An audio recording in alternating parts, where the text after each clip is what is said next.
Hey guys! Today we're diving into another truly horrifying case. If you want to support my channel, make sure to subscribe and stay active. It really helps me out. I'd be super grateful for that. Let's get started. People usually find a partner based on shared interests, hobbies, life views, and so on. Sometimes those preferences can be quite unusual, and that's exactly what makes some connections so intense. But what happens when two deeply troubled individuals, drawn to chaos, self-destruction, and cruel tendencies, fall in love with each other? They might not seek peace. They might look for someone else to pull into their dark world, someone to use in carrying out their most disturbing fantasies. The story of Aileen Seiden could easily be the plot of a chilling horror drama with elements of twisted romance. What started as a love triangle slowly unraveled into a never-ending nightmare, one Aileen simply couldn't escape from. She understood all too well that she was trapped. She even reached out to family members for help, but kept holding on to hope. She thought maybe things would get better. Maybe the man she loved would choose her. What she didn't realize was that he wasn't trying to choose between her and the other woman. The two of them had already made their choice, and they'd chosen Aileen, not as a partner, but as someone they had no intention of letting go. Early in the morning on April 23, 2018, a man named Ben and his wife set out for a quiet getaway to East Point, a small town in Franklin County, Florida. Their destination was a remote and picturesque area along the Gulf Coast, known by locals as the Lost Beaches. The couple planned to enjoy a relaxing day, some fishing, a picnic, and time together in what felt like a hidden paradise. As their car turned off the main highway and followed a winding, deserted road leading down to the secluded shoreline, they spotted something strange near the edge of the road. At first, they thought it was an injured animal, but Ben decided to stop and take a closer look. Stepping out of the car, he quickly realized it was something far worse. The lifeless, partially undressed body of a young woman, lying unnaturally twisted in the dirt, with visible signs of trauma. Terrified, the couple immediately called emergency services and waited at the scene for law enforcement to arrive. The woman had no identification on her, and the only piece of clothing she was wearing was a torn nightshirt. Her body was transported to a forensic lab, where she was classified as a Jane Doe, a term used when a person's identity is unknown, often in cases involving unidentified remains. The condition of the body was so horrific that investigators initially considered the possibility of a traffic incident. But questions quickly mounted. How did she end up alone on a desolate back road? Where was the vehicle that supposedly struck her? And why was she found barefoot with no belongings in such an isolated area? Soon, the truth took a much darker turn. The injuries were not consistent with a vehicle accident. Instead, they revealed the aftermath of brutal physical aggression and torment. She had multiple fractures, broken ribs, limbs, a shattered nose and jaw along with missing teeth. Her skin bore cuts, abrasions, burn marks, and several stab wounds. Several fingernails had been forcibly removed. Forensic specialists also confirmed that she had been subjected to an aggressive and deeply disturbing form of assault. Additionally, there were strange, circular, torn wounds on her body that experts couldn't immediately identify. The cause remained a mystery. Medical examiners estimated that she had passed away only a few hours before being discovered. And since there was almost no blood found at the location, it became evident that the crime had occurred elsewhere, and her body had been left at the roadside afterward. Authorities reviewed recent reports, but no missing persons matching her description had been filed in the area. With no leads and no identification, the investigation risked hitting a dead end before it had even begun. That same day, April 23rd, around noon, another distressing call came into the East Point Police Department. This time, it was from the owner of a local hotel. He reported that one of his housekeepers had walked into a room to clean it and stumbled upon something disturbing. Since it was immediately clear that the room might be the site of a serious crime, nothing was touched, and authorities were contacted right away. When officers arrived, they were shaken by the scene inside. The modest triple room, furnished with 2 beds, looked like it had been torn apart. Everything was in disarray, furniture overturned, items broken or scattered everywhere. The mattress on the larger bed was soaked in what appeared to be blood. and dark stains and splatters were visible across the floor, furniture, walls, curtains, and even the ceiling. Clearly, someone had tried to clean up before the housekeeper arrived. The heavy chemical odor lingering in the air and the numerous empty bottles of cleaning agents and bleach strewn around the room made that evident. But the attempt to erase the mess hadn't worked. So, whoever was responsible had likely poured chemicals over everything in a last-ditch effort to destroy evidence. Blood traces were also found in the bathroom, on the tile, fixtures, and even inside the tub. A curtain rod broken in half lay on the floor. Its jagged end was stained with dried blood. Forensic specialists would later determine that this plastic rod had been used to inflict the mysterious circular wounds found on the unidentified woman. It was used like a spear, to strike, jab, and pierce her skin. On the other end of the rod, investigators discovered a clear palm print. It seemed the person responsible either overlooked it or didn't have time to wipe it clean. There was no shortage of evidence in the room, but it was still unclear whose fingerprints and traces had been left behind, and whether the woman found on the remote roadside had any connection to this hotel. The front desk clerk checked the booking records and shared that the room had last been rented 2 days earlier under the name Aileen Seiden. But when staff were shown a photo of the unidentified woman discovered near the beach, none of them could confirm that she was the same person who had stayed in room 15. Still, police now had a name to work with, a possible identity for the victim. It would take just a bit of time to connect the dots, reach out to family members, and launch a full investigation. Soon, forensic analysis confirmed that the body did indeed belong to 31-year-old Aileen Seiden. Her only known relative, her sister, lived in another state and hadn't been aware that Aileen was missing. So who was Aileen Seiden? Aileen Katrina Seiden was born on January 20th, 1987, in the small town of New Jonesville, Tennessee. She was the younger of 2 daughters in a modest family. Her mother worked as a librarian, and her father was a school teacher. Aileen grew up alongside her older sister Francesca, who was 7 years her senior. When today's main figure was just 9 years old, her mother passed away after a long battle with cancer.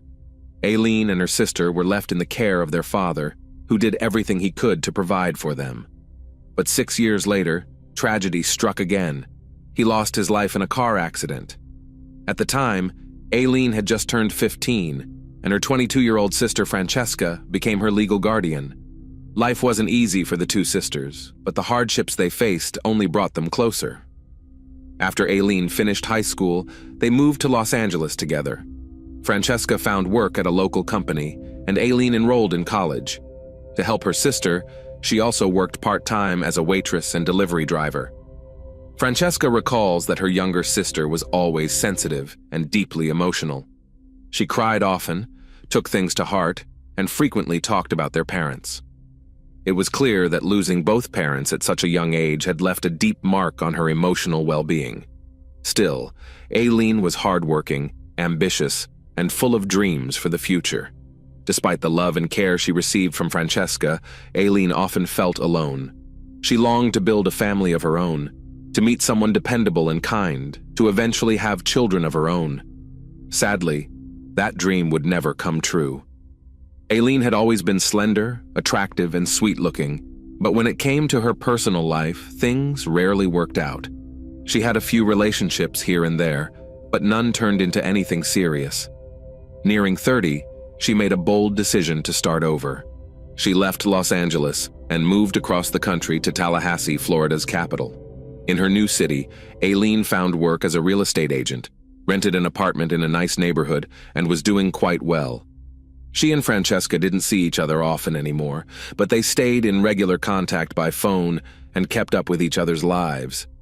By then, Francesca had started a family and was expecting her second child.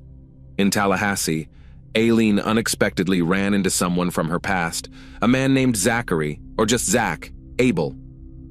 They had gone to the same high school back in New Jonesville, and Aileen had a crush on him during her teenage years. Their paths crossed by chance at a cafe near an office building. They chatted, exchanged numbers, and soon began texting and calling each other regularly. It's worth noting that back in school, Zach had a reputation for being a troubled teen. He already had run-ins with the law even then. Still, he was good-looking, charming, and had a natural talent for winning people over. He knew how to earn people's trust, especially women's, and often relied on that charisma to get by. As an adult, he once again found himself dealing with legal issues, this time related to fraud. He had a suspended sentence on his record. It seemed like he just couldn't stay out of trouble or make an honest living. Zach was only a year older than Aileen, and though they hadn't seen each other in over a decade, it felt like no time had passed at all. Old feelings quickly resurfaced. Aileen believed she had finally found true love, that this was the man she had been waiting for to build her life with. But there was one major complication. Zach was already in a relationship with a woman named Cristina Araujo, who was 5 years older than him. And breaking things off with her wasn't going to be easy. Zach and Cristina had been together for nearly 4 years. They weren't just romantic partners, they also ran a business together, dealing in the sales and rentals of used cars. Their connection was more than just professional or emotional. They shared an interest in unconventional intimacy, had a fondness for partying, and were both heavily involved in alcohol and other prohibited substances. On top of that, Christina's father worked for the county sheriff's department. He was well-connected, respected, and held a position of influence. She often bragged that if any legal trouble ever came their way, her dad would make sure nothing stuck, that he could make problems disappear. After Zach started losing interest and tried to leave the relationship, Cristina began using those very connections as leverage. She warned him that her father could easily have him locked up if she asked. Michael, a longtime friend of Zach who later testified in court, said that Zach was always the outgoing type, someone who could strike up a conversation with anyone. He had a knack for charming women and often pursued romantic flings by simply walking up to someone on the street. He was also known to target wealthier women, using their generosity to his own advantage. Zach's relationship with Cristina had started out passionate and fast-moving. They quickly moved in together, launched a joint business, and things seemed to be going well on the surface. But according to Michael, Cristina had been the dominant partner from the beginning. She managed their finances, handled business decisions, and dictated the rules of their daily life. Zach, as the saying goes, was completely under her thumb, whether he liked it or not. The couple spent a lot of time in local bars and clubs, where drinking often led to loud public arguments. Cristina was extremely possessive, frequently confronting Zach about other women, demanding control and threatening him with her father's influence. Zach tried to leave her more than once, but never fully broke free. Maybe there was still some strange attraction between them. They were more alike than they cared to admit. In the spring of 2017, Zach introduced Michael to a new girlfriend named Aileen. Michael was surprised by the sudden switch and asked what had happened with Cristina. Zach told him they had officially ended things. Aileen was the polar opposite of Cristina, quiet, sweet, calm, and not the type to start drama or try to control a partner. But Cristina wasn't ready to let go. At first, she swore she would ruin her rival. She bombarded Zach and Aileen with threatening calls and messages, followed them around, caused scenes in public, and even got into physical altercations with them. All of this took a toll on Aileen. It frightened and overwhelmed her, but Zach reassured her that he would take care of it. Despite everything, Zach and Cristina still shared their business and saw each other at work every day. Cristina refused to let him walk away. Eventually, her behavior shifted. She started acting surprisingly friendly toward Aileen. It seemed unnatural, almost unsettling, but Zach didn't seem to mind. In fact, he seemed to prefer it that way. He kept the business and now had both women, each afraid of losing him, and neither truly in control of the situation. In the summer of 2017, the company where Aileen worked abruptly declared bankruptcy and became the center of a high-profile legal dispute. All employees were let go. For Aileen, this was a major blow. She fell into despair.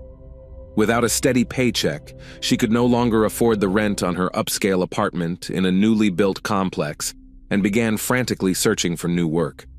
She spent about a week staying at her sister Francesca's house and even mentioned she was ready to move back to Los Angeles if things didn't turn around soon.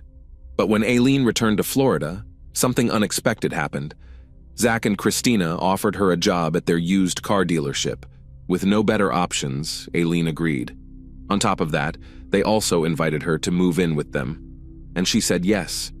She now lived and worked side by side with her romantic partner and his former flame, completely under their control.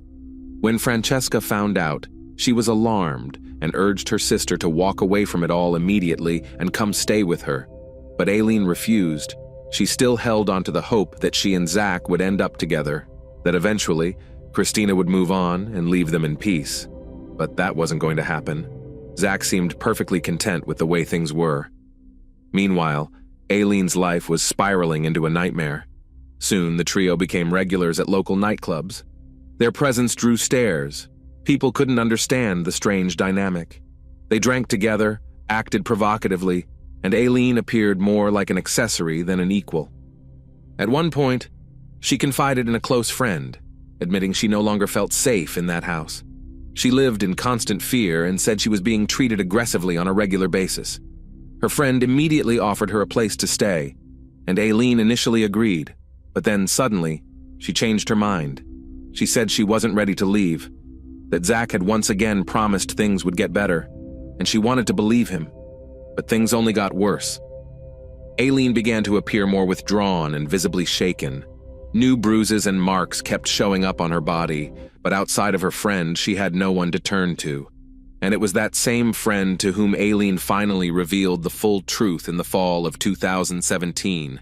She was being subjected to repeated mistreatment. It wasn't just about physical aggression or verbal humiliation. Zach and Christina had dragged her into their twisted world, forcing her to participate in disturbing acts and treating her more like a possession than a person. Despite all of this, Aileen didn't want to go to the authorities. She believed it would be pointless. Christina's father, with his connections in law enforcement, could protect his daughter, and if she did speak up, Aileen feared retaliation. Even after one particularly severe incident landed her in the hospital, she refused to press charges. Once discharged, she went right back to their home. This cycle of drinking, conflict, and exploitation dragged on for months, growing more intense with time. Everything reached a breaking point on April 5, 2018. After a violent argument and physical altercation with Christina, Aileen finally made the decision to run. What shocked her most was that Zach didn't try to stop her. In fact, he offered to go with her. The two of them packed only the essentials, and taking advantage of Christina's absence, left the house in a hurry, vanishing without telling anyone where they were headed. When Christina Araujo realized what had happened, she began bombarding the couple with phone calls and messages, full of threats and curses. She demanded they return immediately. Otherwise, she said, she'd go to the police and accuse them of stealing her car and taking money from the house. While exaggerated, there was some truth to her claims. Zach, clearly rattled, suggested they meet in person to talk things through. 3 days later, the runaways were in Texas. Christina made the trip out to see them. What happened next remains unclear, but somehow, this strange trio decided to patch things up and start over. They set off on a road trip, appearing over the next couple of weeks in bars and clubs across several cities, drinking heavily, getting into loud arguments, and occasionally even brawling in public. On April 21st, they returned to Florida. But instead of going home, they headed to the small, secluded town of East Point. There, they checked into a local motel, specifically Room 15, which would later gain tragic notoriety. The next day, Aileen sent a message to her sister saying her passport and all her money had been taken and that she was locked inside the room. She said she feared for her life, and then she went silent. That evening, just hours before the tragic events unfolded, the three of them were spotted at a bar. As usual, they had been drinking heavily. The following morning, Zach and Christina showed up at Michael's house, the same friend from earlier, and asked if they could crash there for a few days. They acted calm and casual. When Michael asked about Aileen, they claimed she had gone back to Los Angeles to be with her sister. Once law enforcement identified the victim and confirmed the identities of the primary suspects, they moved quickly. The pair were arrested the very next day at Michael's house, where officers found them asleep, curled up together on the couch in his living room. Both were stunned to see the police, and clearly hadn't expected to be found so quickly. They were taken into custody and held in separate cells for questioning. Each gave their version of what happened that night, and the stories couldn't have been more different. But both accounts were deeply disturbing. Zachary immediately claimed he was innocent. He said Christina was the one responsible for what happened to Aileen, and that it happened while he was asleep. According to him, they had all been drinking heavily that evening, and a fight broke out between the two women. When they got back to the motel room, the arguing escalated, and he says he eventually passed out from exhaustion and the alcohol. Zach claimed that sometime during the night, Christina woke him and asked him to check on Aileen. When he walked into the bathroom, he said he found her lying on the floor, unresponsive. He claimed he tried to revive her, but it was too late. Christina, he said, insisted that Aileen had fallen and hit her head on the tile. Panicked, they decided to take the body out of town and leave it along a remote road, hoping it wouldn't be found for a while. Zach also told investigators he wanted to call for help right away, but Christina stopped him, reminding him of her father's powerful connections. He said he feared that she'd pin everything on him, while she'd walk away protected by her family ties. But Christina's version of events painted a very different picture. According to her, Zach had not only been drinking that night, he had also used prohibited substances, which triggered a sudden outburst of rage. He allegedly attacked Aileen over a joke she made, striking her repeatedly. Christina admitted she initially joined in and hit Aileen a few times herself, but said the situation quickly spiraled into something far darker. She claimed Zach didn't just hit Aileen, he tied her up and began tormenting her, using his fists and a knife to inflict severe injuries. Christina said he assaulted her multiple times, later using various objects from the room. To keep Aileen quiet, Zach gagged her to prevent anyone from hearing the cries for help. The ordeal, according to Christina, lasted for about 4 hours.